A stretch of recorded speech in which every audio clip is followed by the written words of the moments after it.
안녕하세요. 약먹은 토크의 김주한. 유진입니다. 그러니까 오늘은 K 의료 로봇, 예, 예. 그러니까 수술 로봇이라고 하죠. 경쟁력을 확인할 수 있는 주제를 가지고 왔습니다. 국내에서는 큐렉소라는 기업이 굉장히 좀 성과를 많이 내고 있는데요. 예. 큐렉소가 개발한 의료 로봇도 좀 살펴보고 예. 향후 전망도 소상히 다뤄보도록 하겠습니다. 그래서 사실 저는 이렇게 의료 로봇 하면 아직 회의적인 감이 많이 있는데, 특히 이제 의료 분야는 거의 뭐 우리나라 사업이 전무하다시피 하고 대부분 글로벌 기업들에서 이제 여기를 차지하고 있고, 그걸 뒤따라간다는 게 사실상 어려워 보일 것 같은데. 사실 뭐 이때까지 들고 나온 주제들 보면 약간은 좀 약간 국뽕 예, 뭐 이런 예. 게 많이 가미된 것들 많이 들고 나왔는데 좀 무리수를 두는 거 아닌가 뭐 예. 이런 지적이 있을 수도 있을 것 같아요. 왜냐하면 의료기기 산업 내에서 대한민국이라는 위치 자체가 좀 사실은 굉장히 후발주자고 예. 특히 의료 로봇 같은 경우는 더 후발주자거든요. 예. 그렇기 때문에 좀 그런 시각이 있는데 그 다빈치라고 들어보셨어요? 들어봤죠. 당연히 글로벌 기업 중에 하나니까. 굉장히 유명한 이제 그 수술 로봇이잖아요. 예. 사실 그 로봇이 전 세계 수술 로봇 시장의 80%를 장악하고 예. 있습니다. 예. 다빈치 외에는 다른 수술 로봇은 잘 안 보이는 상황이에요. 그렇죠.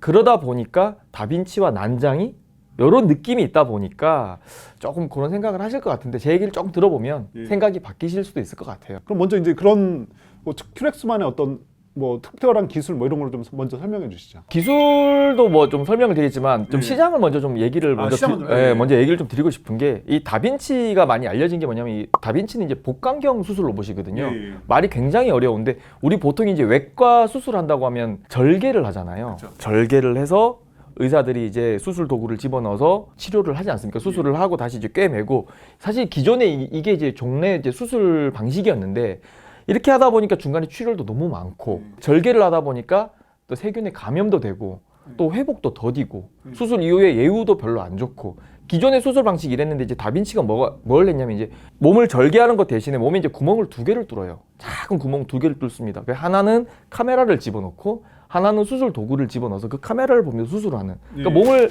이제 절개를 할 필요가 없다 보니까 수술 여유가 너무 좋은 거예요. 환자들도 덜 고통을 호소하고 또 회복도 빠르고.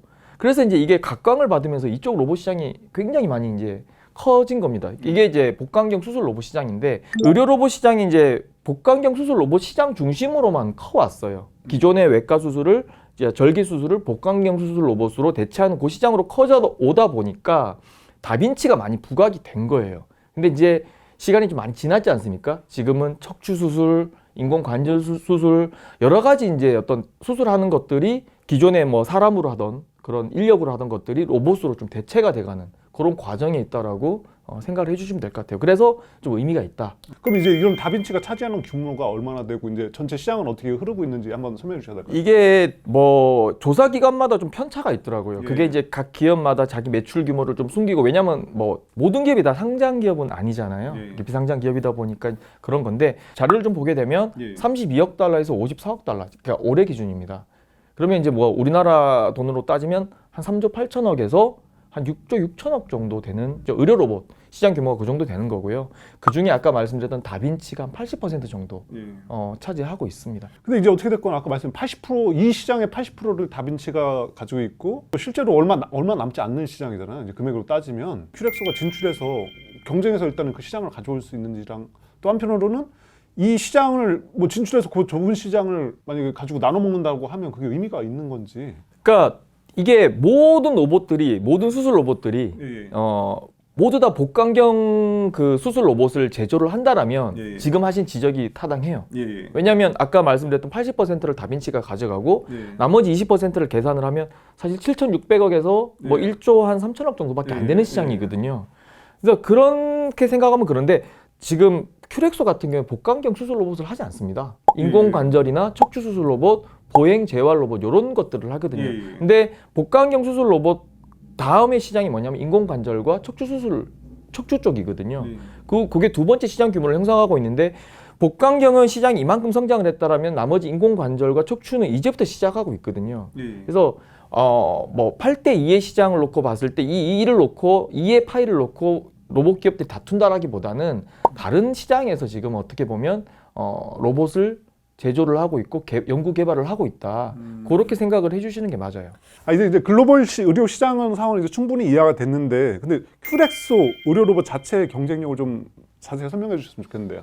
일단 큐렉소 같은 경우에 이제 뭐 그 자체 개발한 로봇이 세 가지가 있어요. 예, 예. 인공 관절 수술 로봇이 있고 또 보행 재활 로봇이 있고 또 척추 수술 로봇이 있고 이렇게 세 가지가 있는데 인공 관절 수술 로봇도 그렇고 척추 수술 로봇도 그렇고 둘 다 세계에서 5번째로 개발을 해서 자체 개발을 해서 상용화를 한 기업입니다. 예. 그래서 뭐 우리 퇴행성 관절염 같은 거 생기면 예. 인공 관절 수술을 하잖아요. 예. 사실 기존에 다 의사들이 다 손으로 했거든요. 예. 근데 한국 같은 경우는 최근에 이제 로봇으로 많이 대체돼서 전체적으로 좀 한 5%까지 지금 예. 로봇이 대체하는 그런 상황인 거거든요. 예. 그 시장에서 좀 많이 두각을 나타내고 있다. 이렇게 아직도 좀 막연한 감이 있는데 좀 이렇게 구체적으로 좀 부탁드려요. 왜냐면 소비자 입장에서, 투자자 입장에서는 그러니까 이해도를 좀 높이기 위해서 좀 설명을 드리면 예. 보통 인공관절 수술을 하게 되면 이제 이게 골반뼈랑 그러니까 골반이라 그러죠. 골반뼈가 아니고 골반, 허벅지뼈, 정강이뼈, 발목뼈 이게 일직선이 돼야 돼요.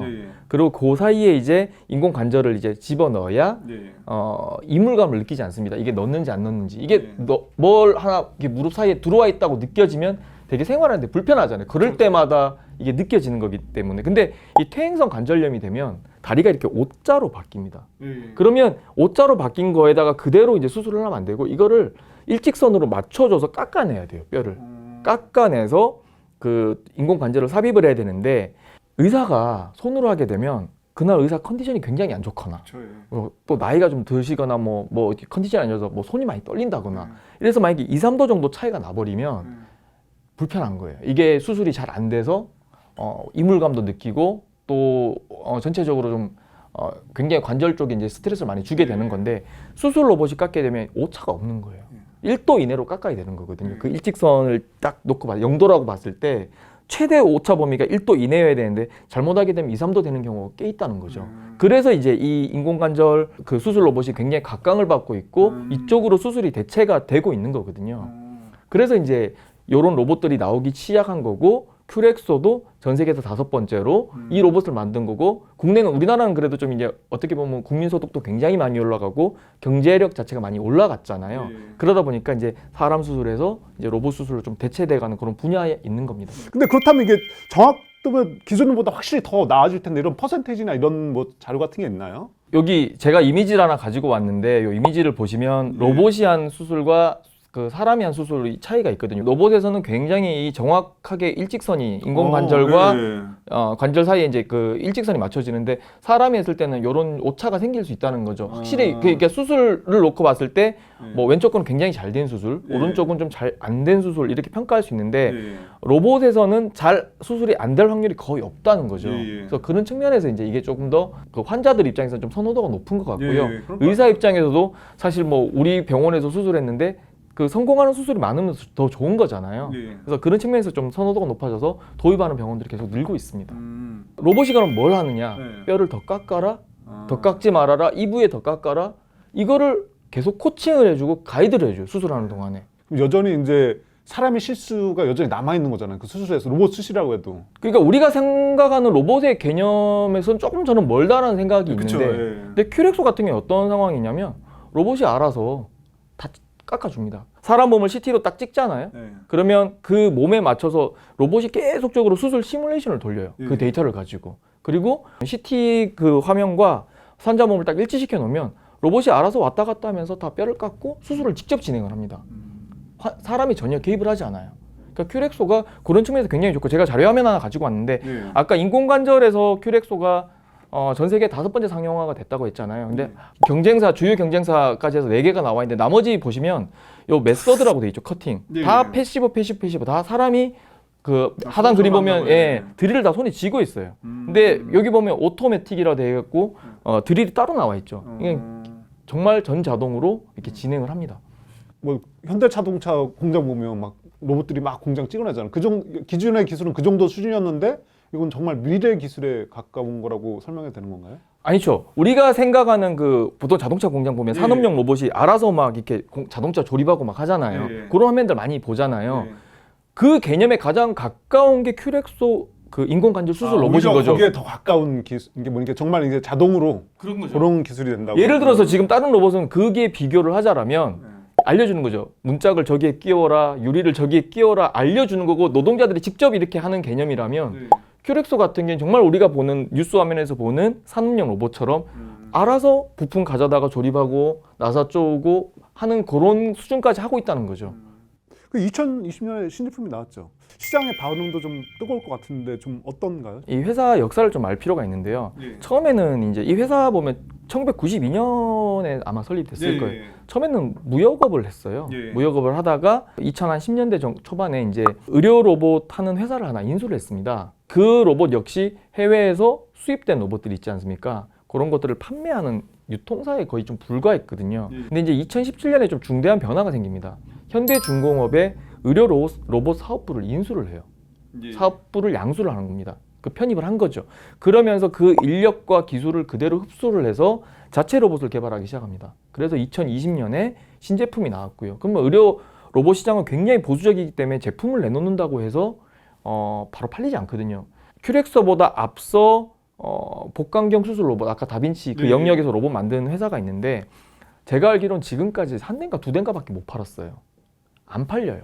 아무리 값싸게 만들고 우리가 뭐 국내이기 때문에 또 해외 업체보다 훨씬 더 빨리 AS를 해주고 뭘 한다고 해도 안 팔리거든요. 근데 큐렉서 같은 게 지금 2년 동안 48대를 팔았어요.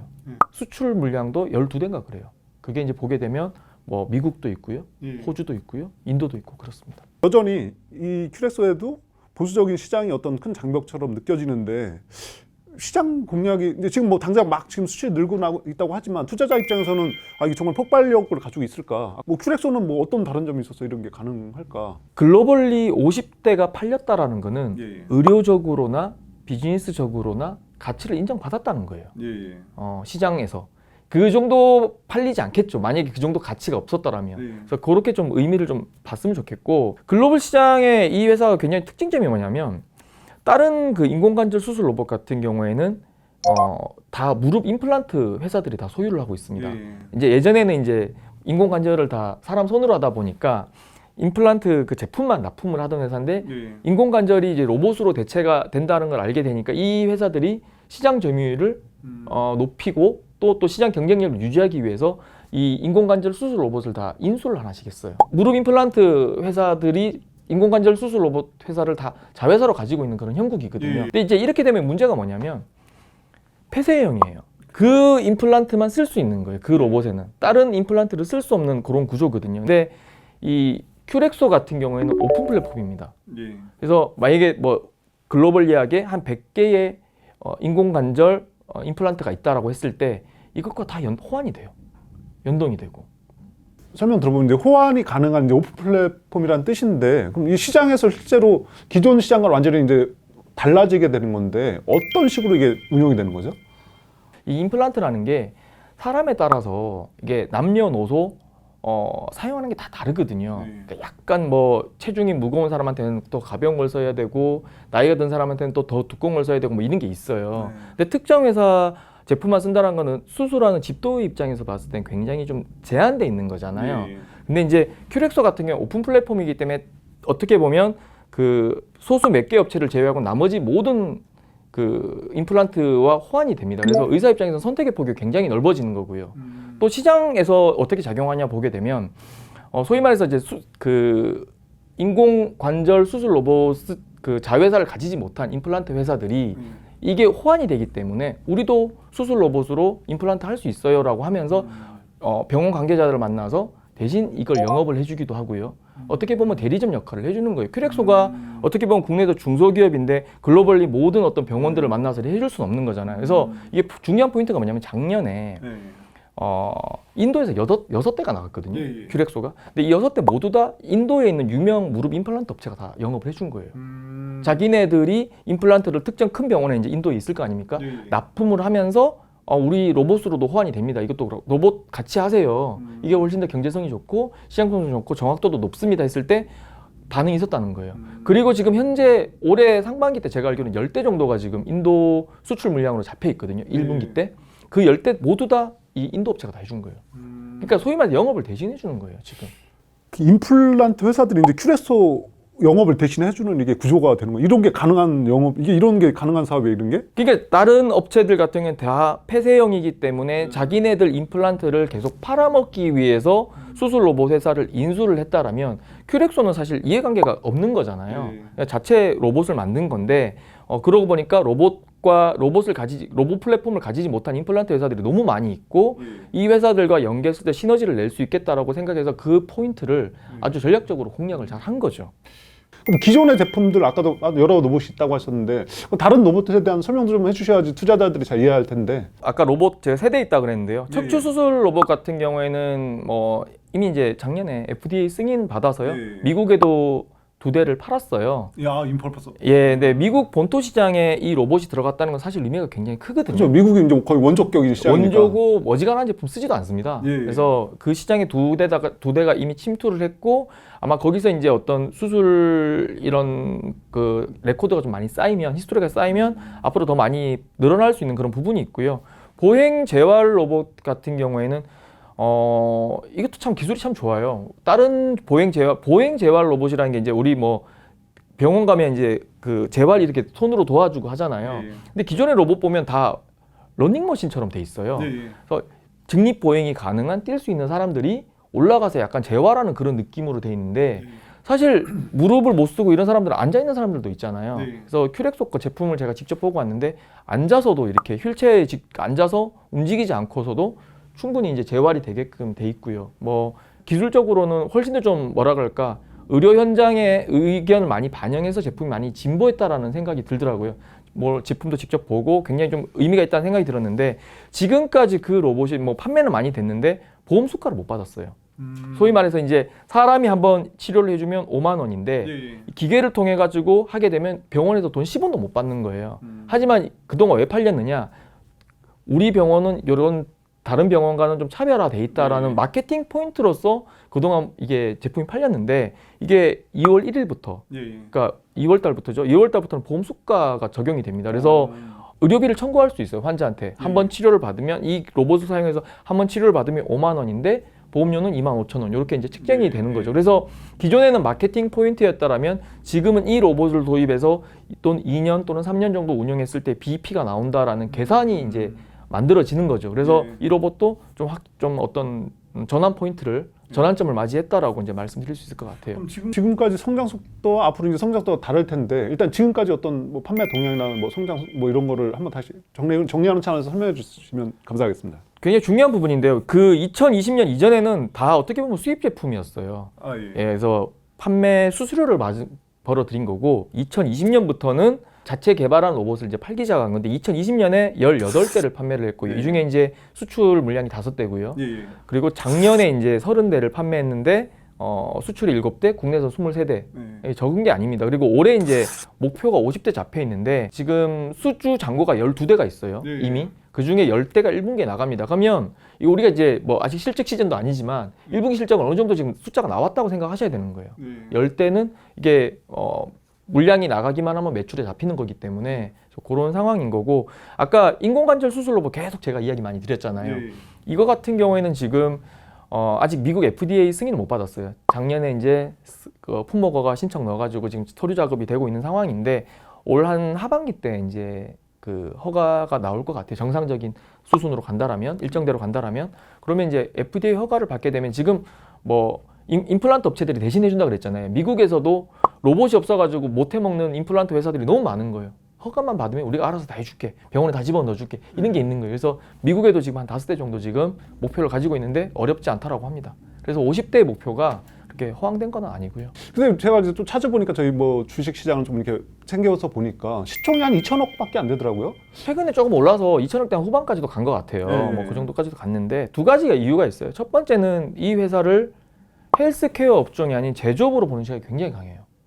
근데 제조업으로 보게 되면 이게 지금 영업 손실인 상황인 거잖아요. 적자 상황에서 그러면 금융 전문가들이 봤을 때 펄을 몇 배 줘야 되냐. 펄하는 거는 이익에 몇 년치 이익을 가치로 평가하느냐인데 이익이 나지 않으니까 가치 산정이 안 되는 거예요. 그래서 굉장히 성장성에 비해서 그러니까 로봇을 2020년까지 이전까지는 자체 로봇이 하나도 없다가 2020년에 18대 팔고 작년에 30대 팔고 올해 이렇게 팔면 이 보수적인 의료 로봇 시장에서 글로벌 이야기 수출을 하면서 FDA 품목을 받아가면서 이렇게 성장한다면 사실 다른 바이오 기업들 같으면 엄청나게 시가총액이 올라갈 수 있는 상황인 건데 제조업 시각에서 보기 때문에 이 기업은 매출이 남에도 불구하고 또 매출이 고성장함에도 불구하고 굉장히 저평가 상황인 거고요. 두 번째는 정말 저평가를 받고 있다. 그냥 진짜 저평가다. 왜 그러냐면 이 큐렉소 주요 경쟁사들 시가총액 보게 되면 스트라이커, 예. 아까 그 인공관절 만드는 회사 중에 가장 많이 팔리는 회사인데 한 115조 정도 돼요. 시가총액이. 그러니까 진머 바이오멧 요 회사도 미국 회사인데 한 30조 원. 그다음에 스미스 앤 네피 영국 회사인데 한 18조 원.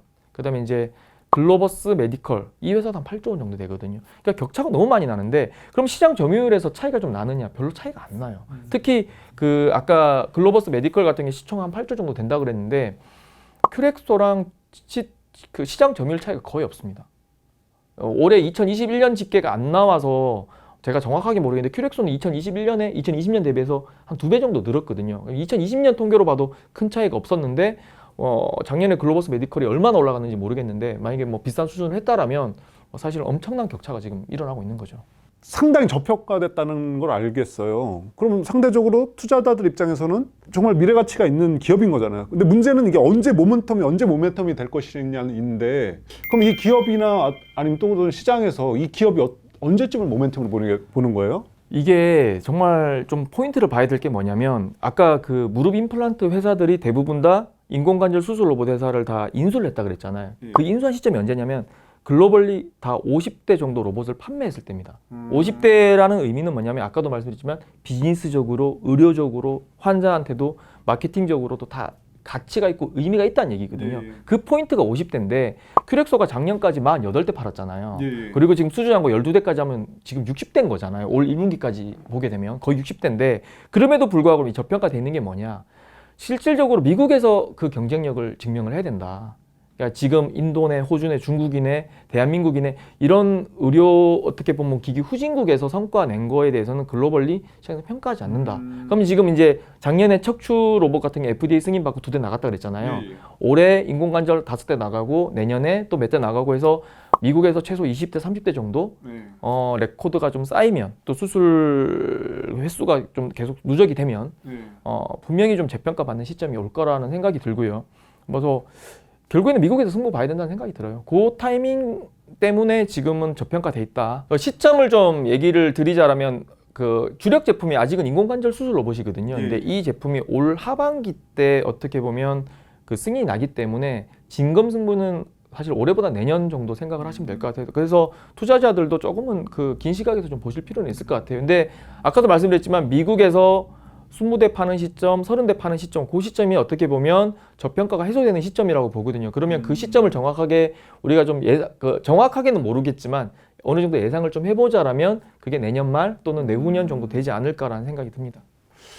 정말 뭐 말씀해주신 정말 매력적인 시장 누구나라도 뭐 한 번은 시도해볼 만한 투자할 만한 업체인데 한번 이제 저희가 좀 장하게 하겠으니까 제가 좀 정리를 할게요. 일단은 큐렉소를 보면 인공관절, 척추 수술 로봇에서 어떤 기술 간격 경쟁력이 있다. 그다음에 이제 보행 재발 로봇은 이제 올해죠. 이달 1일 이제 보험이 적용돼서 확실한 이제 판매 모멘텀을 가져갈 것이다. 그다음에 이제 주력 제품이 이제 FDA 승인이 이제 이미 이제 올 하반기가 이제 날 것으로 해서 거기서 이제 성장 모멘텀이 일어날 거다. 그다음에 이제 미국 판매가 늘면서 이제 그렇게 되면 이제 미국 판매가 늘면서 이제 저평가가 해소되고 이제 거기에 이제 어떤 투자자들이 관심을 가질 만한 포인트를 가질 것이다. 결론적으로 이제 다 이걸 따지고 보면 정말 뭐 지금 다 어렵잖아요. 시장이 지금 뭐 전쟁이다 뭐다 해가지고 좀 시장이 다 이렇게 무너진 상태인데 뭐 이 정도면 뭐 충분히 앞으로 투자를 제고해볼 만한 가치가 있겠네요. 예. 뭐 그렇게 정리하면 될까요, 제가?